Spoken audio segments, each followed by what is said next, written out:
My daughter and grandson are dead. Forget it. I will never forgive you. My mother's words pierced the air, each syllable an icy dagger. As a child, my mother was distant and cold. I never warmed up to her. When she uttered those words over the phone, my husband's distress was palpable. Maybe you're not lying. I don't mind. Because if you are, you'll be in trouble. Her voice took on a sinister tone, chilling me to the bone. I could almost picture her smirking on the other end of the line. Good. Shall we go then?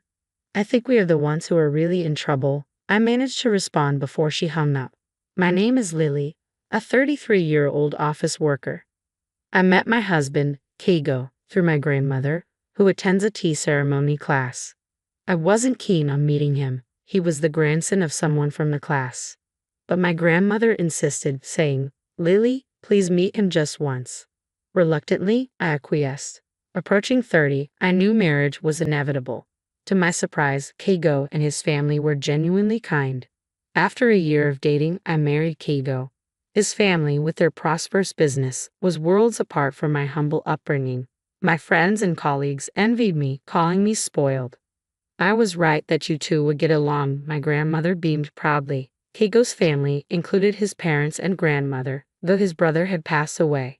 Keigo had never lived alone before marriage, so his domestic skills were lacking.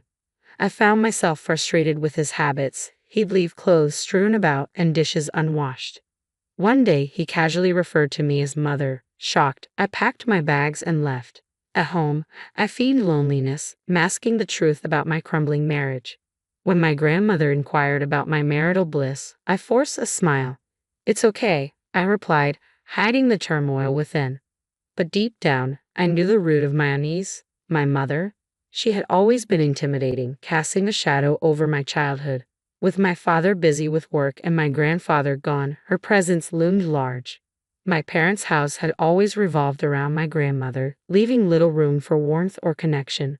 When I was young and sought answers from my mother, her response was always the same: "Ask Grandma." That left me feeling like she wasn't interested in me. So I stopped confiding in my parents altogether. Yet my grandmother was different. Intrusive, yes, but she believed that following her advice would lead to happiness. As soon as I graduated from university, I left home. I didn't fully grasp what family meant, but my husband's family seemed harmonious. They always ate together, even if I was famished, waiting for everyone to be ready. My husband once remarked that this tradition persisted even after he moved out. 3 days after returning home from my escape, my grandmother, along with my husband and mother-in-law, appeared in my room. "It's my fault. Let's go home together," my grandmother pleaded. My husband looked remorseful. "I spoiled him too much," he admitted. I was swayed by their apologies. But as explanations unraveled, blame was cast upon me too. My grandmother sighed, pointing out my faults. Even my mother apologized, urging me to reconcile. Feeling abandoned, I left without a word. Silent in the car, my mother-in-law broke the tension. "If housework is too much, let's eat together. I'll cook for you and Keigo." But I couldn't find solace in her gesture. "No, I want Keigo to help with the housework," I asserted. Surprised, my mother-in-law questioned, "Isn't housework the wife's job?" I retorted, "I have a job too. We're not a conventional family. Keigo will inherit the company, but that doesn't make household chores solely my responsibility." Despite my silence, my mother-in-law persisted. Finally, I confessed my pregnancy, despite being told to keep it secret. My husband was thrilled, and I knew, amidst the chaos, a new chapter awaited. My mobility had diminished since my husband was to become a father. I wished he'd be a tad more cooperative with household chores. It's as simple as that. Irritation brewed within me as I hadn't even visited a maternity hospital for examination yet. Unexpectedly, my mother-in-law's demeanor shifted. From complaints to gentle inquiries about my pregnancy, it felt like a flip of a switch. Was this a split personality? Upon returning home, I found the room surprisingly clean. "Did you clean it?" I asked my husband. "I wish you'd have kept the pregnancy a secret," I sighed. He confessed that my mother had been a nuisance, bothered by the impending arrival of our child. "I'm sorry," he said earnestly. His sincerity moved me. Perhaps I should try a bit harder. Eating at my parents' house on weekends sounded appealing. His gentle suggestion left me with no reason to refuse. Despite knowing I should take it easy, I embarked on a challenging pregnancy journey. At the maternity hospital the following week, the doctor's confirmation brought immense joy. I promised to shower our unborn child with love. Eating at my in-laws wasn't as dreadful as anticipated. Their happiness about the pregnancy was palpable, especially my father-in-law and grandmother-in-law. "Come on, Lily, eat. You're carrying our precious there," my mother-in-law cooed, masking any hint of sarcasm. I reassured myself that I could manage, but as we sat for dinner the following week, I reached my breaking point. Despite my embarrassment, I mustered the courage to make a request to my mother-in-law. "I'm sorry, mother-in-law." My mother-in-law's smile abruptly faded into a grim expression when I mentioned my morning sickness. Feeling uneasy and unwell, I confessed that I couldn't wait until dinner time to eat due to nausea. However, her response was unexpected. "Morning sickness? Didn't Kigo tell you? We have a rule to eat only when everyone is present. Please be patient," she stated firmly, catching me off guard. Her subsequent attempt at humor, calling the situation totally nasty, only added to my distress, tears welling up in my eyes. That evening, with my father-in-law arriving home late, dinner was delayed until after 8 p.m. Unable to wait, I ate quietly while my mother-in-law was out, feeling ashamed of my own actions. Later, when I returned home, exhausted, my husband chided me for being greedy at my parents' house. My attempt to explain my morning sickness fell on deaf ears. "Well, I'm a man, so I don't understand," he concluded dismissively. Overwhelmed with anger and speechless, I ceased visiting my in-laws. Instead, I feigned illness to avoid facing the discomfort and humiliation again. Each day, grappling with the weight of morning sickness, I longed for relief while cherishing the growing life within me. Despite my father-in-law and grandmother-in-law's gentle reminders to take it easy, my mother-in-law's relentless insistence on my presence became a source of stress.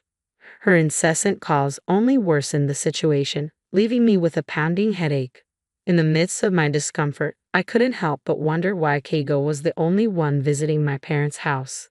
The pressure from my mother-in-law weighed heavily on me, pushing me further into isolation.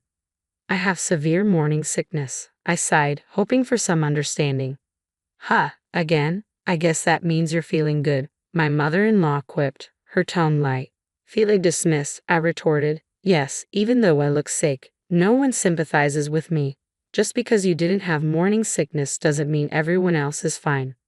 Apologizing for the bad signal, she hung up. Frustrated, I packed my things and returned to my parents' house, entering the second half of my pregnancy. When I mentioned to my husband about wanting to stay home early, he casually brushed it off. Despite frequent calls and messages, I ignored them, feeling overwhelmed. Even my grandmother, usually gentle, expressed her displeasure, refusing to offer assistance. Despite the strained relationship with my in-laws, one silver lining was more time with my mother.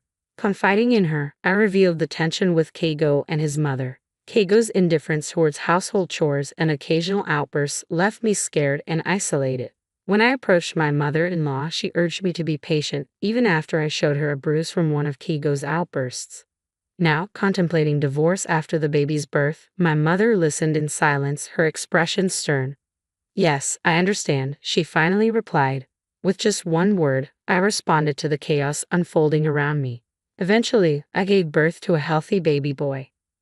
When labor pains struck, I reached out to my husband, but his cold response left me feeling faint. "I can't go, I'm busy with work. Just let me know when you're discharged," he said, indifferent to the impending arrival of our child. His callousness fueled my anger, so when the day of discharge arrived, I chose not to inform him, and strangely, he didn't reach out either. As I made my way back to my parents' house, my phone rang. It was Keigo, demanding to know why I hadn't returned home yet. His voice, filled with frustration, echoed through the room. Silent shock engulfed me when my mother uttered her unforgivable words. "My daughter and grandson are dead. Forget it, and I will never forgive you." It was outrageous. Then, a voice, unfamiliar yet somehow familiar, spoke nearby. It was Keigo's mother. Accusations flew, and my body trembled with disgust. My mother intervened, suggesting we involve the police to address the abuse I had endured. With a firm hand, she ended the call and enveloped me in a tight embrace, offering the comfort I desperately needed. It was the first time my mother had hugged me in such a way, and in that moment, I felt an overwhelming sense of relief knowing she was by my side. As I watched my son sleeping peacefully with my mother, My grandmother returned, her footsteps echoing loudly. "What the hell? You're still alive," she exclaimed, her frustration evident. A call from Keigo's mother had stirred her ire, and now she demanded an apology. Reluctantly, we accompanied her back to the in-laws' house. But upon arrival, tension hung thick in the air. My mother-in-law and husband greeted us with cold stares. "Oh, isn't he our cute heir?" my mother-in-law cooed, reaching for my son, but I recoiled involuntarily. "Don't touch me," I snapped, surprising myself. An argument erupted when my husband dismissed my concerns about divorce. His fear was palpable, faced with the possibility of separation. My mother-in-law's accusations only added fuel to the fire. "You should apologize. The police are exaggerating," my husband insisted, but I stood my ground. Amidst the chaos, my mother's silence spoke volumes. "Which one is crazy?" she challenged, glaring at my grandmother. Suddenly, a commotion from outside interrupted the confrontation. Keigo's grandmother arrived, her presence commanding attention. With cold eyes, she admonished her daughter and grandson for their behavior. In that moment, realization dawned. Keigo's obsession with the family business had blinded him to my struggles. His grandmother's words struck a chord, prompting apologies from both my husband and mother-in-law. As the tension eased, Keigo's grandmother turned to me. "Lily, I'll make sure you take responsibility." "I'm sorry," she said, offering a glimmer of hope for reconciliation. "I hadn't realized it, but you're considering breaking up with Keigo. However, I'd be delighted if you visited me again. Thank you for your assistance," the grandmother-in-law expressed sincerely. Glancing at my awkward grandmother, she continued, "You were insistent, so I arranged a matchmaking between our grandchildren. Lily and her mother were lovely people, but what about you?" My grandmother blushed furiously, clearly uncomfortable. As my husband and mother-in-law sat in stunned silence, I bowed deeply to my grandmother-in-law and took my leave from their house. Upon returning home and packing our belongings, my grandmother confronted us. "Where do you think you're going?" "I won't allow you to do as you please," she asserted, echoing my mother-in-law's words. "Your mother-in-law insists that you cannot divorce her son until you, Lily, have had a child. I've had enough." Later, my mother revealed that my father had been involved with another woman, for which my grandmother blamed her. When my mother demanded a divorce, my father refused to allow me to leave with her. My mother regretfully admitted that she should have fled with me to spare me from suffering. Her words brought tears to my eyes. Eventually, both my mother and I divorced our respective partners. My father initially resisted, but evidence of his affair forced him to comply. Learning of his betrayal shattered my perception of him, and I vowed never to see him again. My mother also sought compensation from my grandmother for the distress she caused. Keigo's family faced consequences too. They were ousted from their former position of influence due to embezzlement allegations. It turned out that Keigo's grandmother, now the company's chairwoman, had uncovered their wrongdoing. When faced with the ultimatum between family and company, Keigo chose the latter without hesitation. His tearful reunion with his mother bore no forgiveness, as they both faced accusations of criminal activity before disappearing. Despite the turmoil, life improved after our divorces. My mother and I rented a small room and began living together, finding solace in each other's company. I named my son, "I Am You," a testament to our newfound independence.